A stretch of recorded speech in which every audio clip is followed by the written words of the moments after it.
ماہ رمضان کا استقبال۔ رمضان المبارک ہزاروں برکتوں اور رحمتوں کو اپنے دامن میں لیے ہوئے ہم پر سایہ فگن ہے، اور یہ بابرکت مہینہ ایمان و تقوی کا مہینہ ہے۔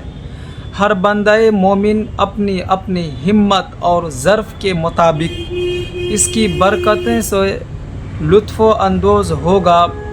جس شخص کے دل میں ایمان کی معمولی رمق بھی باقی ہو، اس مہینے میں معمولی ایمانی صلاحیتیں بھی ابھر کر سامنے آ جاتی ہیں۔ اس مبارک مہینے کو حق تعالی شانہ نے اپنا مہینہ فرمایا ہے۔ گویا اس ماہ رمضان المبارک میں اللہ تعالی انسان کو اپنا بندہ بنانا چاہتے ہیں، اور انسان کو اس طرف متوجہ کیا جاتا ہے کہ وہ اپنے خالق و مالک سے ٹوٹا ہوا رشتہ دوبارہ جوڑ لیں۔ اس مہینے میں رحمت خداوندی کا دریا معجزن ہوتا ہے، اور ہر طالب رحمت کے لیے آغوش رحمت واہ ہو جاتی ہے۔ حدیث شریف میں فرمایا گیا ہے کہ اس کا پہلا عشرہ رحمت ہے، دوسرا بخشش، اور تیسرا دوزخ سے آزادی۔ یہ نورانیت میں اضافہ اور روحانیت میں ترقی، اجر و ثواب میں زیادتی، اور دعاؤں کے لیے قبولیت کا مہینہ ہے۔ اس مہینے میں کسی سائل کو خالی ہاتھ، کسی امیدوار کو نا امیدوار، کسی طالب کو ناکام و نامراد نہیں رکھا جاتا، بلکہ ہر شخص کے لیے اس مہینے میں ماہ رمضان فضائل و مسائل حق تعالی شانہ کی طرف سے رحمت و بخشش کی صلاح عام ہوتی ہے۔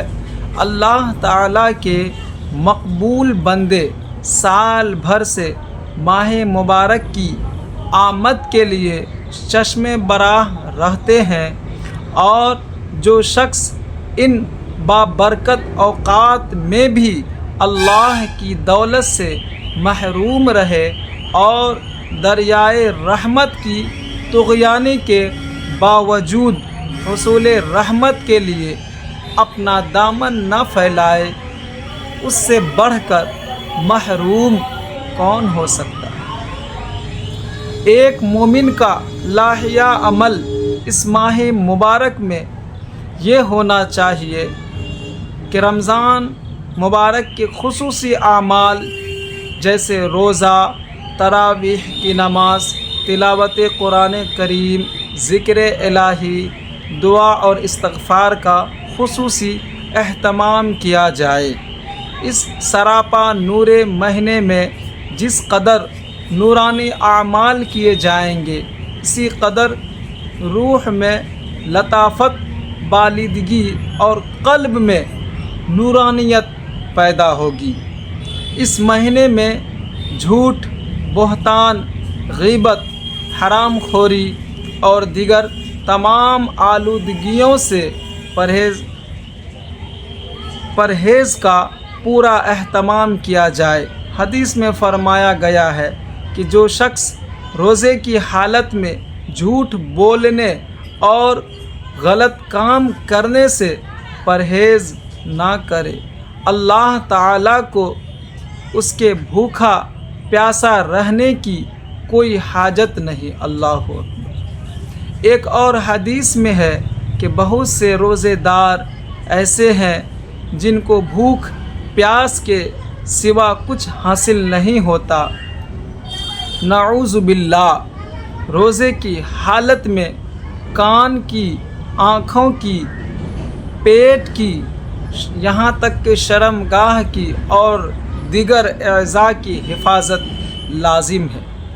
اللہ تعالیٰ کے بندے اس مہینے میں اپنے نفس کے ساتھ سمجھوتا کر لیتے ہیں کہ سارا سال تو نے اپنی منمانیاں کی ہیں۔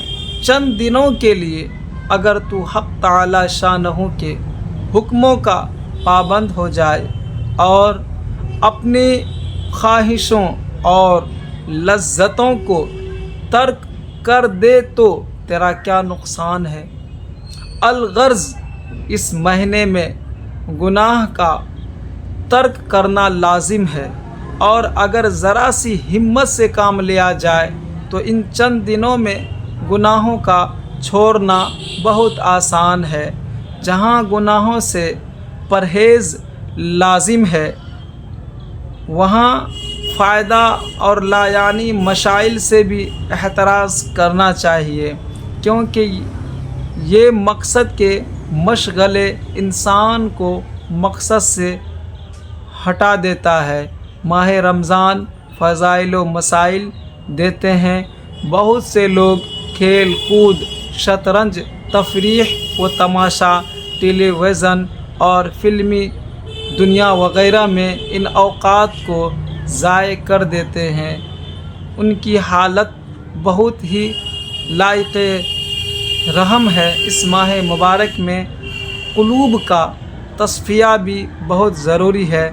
جس دل میں کینہ، حسد، بغض، عداوت کا کھوٹ اور میل جمع ہو، اس پر اس ماہ مبارک کے انوار کی تجلی کما حقہ نہیں ہو سکتی۔ یہی وجہ ہے کہ بعض احادیث کے مطابق رمضان کی راتوں میں سب لوگوں کی بخشش ہو جاتی ہے مگر ایسے دو شخص جو ایک دوسرے سے کینہ و عداوت رکھتے ہوں اور ان کی بخشش نہیں ہوتی۔ اس لیے تقاضائے بشریت کے بنا پر جو آپس میں رنجش ہو جاتی ہے ان سب کو دل صاف کر لینا چاہیے، اور اس ماہ مبارک میں کسی دوسرے مسلمان سے کینہ و عداوت نہیں رہنی چاہیے۔ ماہ مبارک کا دل اور زبان اور عمل سے احترام کرنا بھی لازم ہے۔ بعض لوگ کھلے عام کھاتے پیتے پھرتے ہیں اور بعض روزہ پھر طنز کرتے ہیں۔ یہ گستاخی نہایت سنگین ہے اور اس سے ایمان کے سلب ہو جانے کا خطرہ اندیشہ ہے۔ سحری و افطاری کے اوقات کے علاوہ کھانے پینے کی چیزوں کی خرید و فروخت ممنوع ہونی چاہیے، اور ہوٹل اور طعام خانے بند رہنے چاہیے۔ اس طرح سنیما اور تھیٹروں وغیرہ کا جاری رہنا بھی تقدس رمضان کے منافی ہے۔